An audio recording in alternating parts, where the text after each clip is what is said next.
membahas tentang pembangunan yang ada di Indonesia, baik itu dari segi pembangunan fisik maupun pembangunan sosial.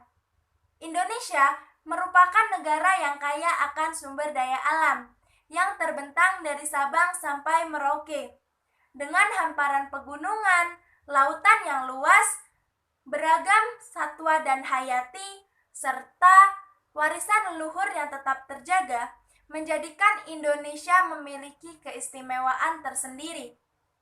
Jakarta merupakan ibu kota negara sekaligus pusat pemerintahan yang terletak di Pulau Jawa yang menjadikannya sebagai pusat pembangunan negara.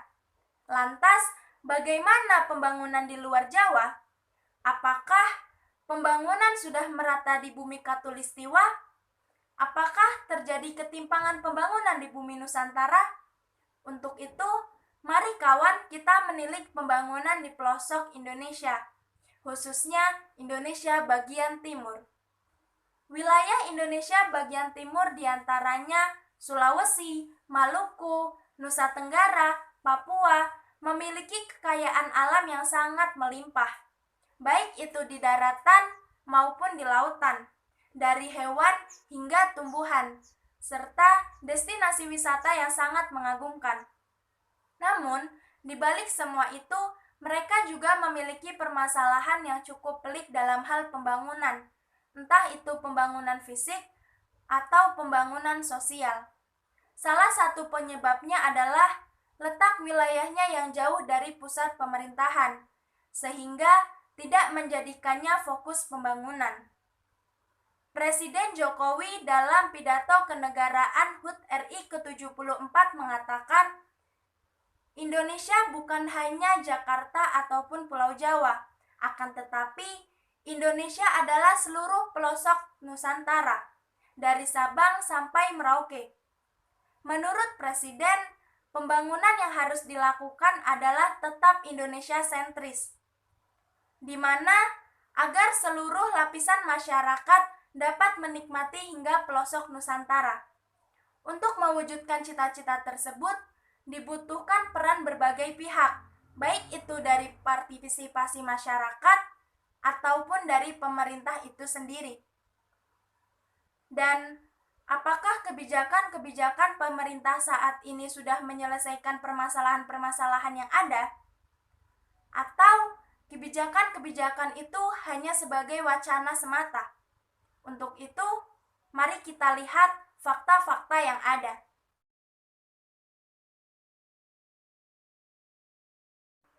Fakta yang pertama menyebutkan bahwa kebanyakan masyarakat bagian Indonesia Timur masih berada di bawah garis kemiskinan, khususnya daerah-daerah yang ada di pelosok.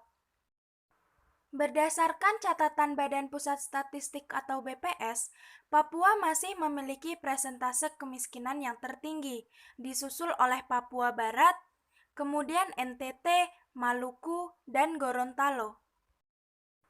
Pemerintah memang telah melakukan beberapa langkah akan tetapi terdapat beberapa faktor yang menjadikan kemiskinan tetap tinggi di daerah Indonesia bagian timur. Beberapa faktor tersebut adalah sulitnya akses untuk menuju dan menyalurkan bantuan sosial, serta bansos yang terkadang tidak tepat sasaran, yang mengakibatkan masyarakat bagian Indonesia Timur harus bertahan dengan hidup yang memprihatinkan dan jauh dari kata sejahtera. Fakta yang kedua adalah rendahnya fasilitas kesehatan di Indonesia bagian timur, yang mengakibatkan masyarakatnya sulit mendapatkan pengobatan dan perawatan yang layak, sehingga mengakibatkan tingginya tingkat kematian di Indonesia bagian timur. Fakta yang ketiga yaitu infrastruktur atau akses jalan dan jembatan yang hingga menyulitkan masyarakat untuk melakukan aktivitasnya. Pemerintah memang telah berupaya untuk memperbaiki, namun dalam prosesnya sangat lambat, bahkan tidak selesai. Fakta yang keempat adalah dalam bidang pendidikan, di mana pendidikan di Indonesia bagian timur sangatlah rendah. Hal ini dapat dibuktikan dengan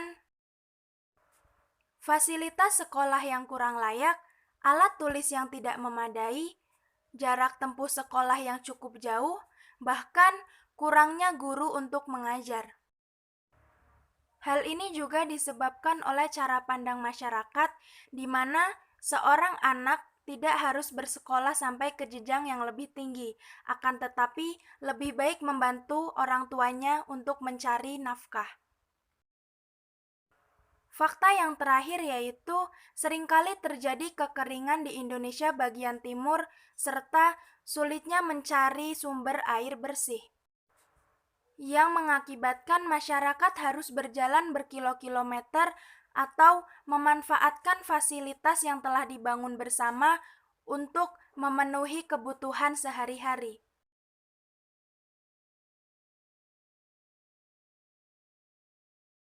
Ketimpangan pembangunan yang terjadi salah satunya dalam bidang infrastruktur, di mana di Indonesia bagian barat sedang gencar-gencarnya dilakukan pembangunan seperti jalan tol atau fasilitas publik lainnya.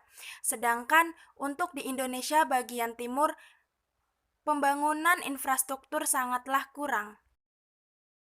Ketimpangan juga terjadi dalam bidang pendidikan, di mana di Indonesia bagian barat atau Pulau Jawa, pendidikan sudah sangatlah baik bahkan bertaraf internasional, sedangkan di Indonesia bagian timur, pendidikan masih sangat rendah. Jadi, dari beberapa fakta yang ada, dapat kita tarik kesimpulan bahwa pembangunan yang ada di Indonesia bagian timur masih sangat rendah dan jauh dari kata sejahtera, serta belum sesuai dengan trilogi pembangunan yang menyebutkan bahwa pembangunan di Indonesia harus dilakukan secara merata. Untuk itu, dibutuhkan peran berbagai pihak, baik itu dari masyarakat dan pemerintah, untuk mewujudkan pembangunan yang lebih baik. Sekian dari saya. Wassalamualaikum warahmatullahi wabarakatuh.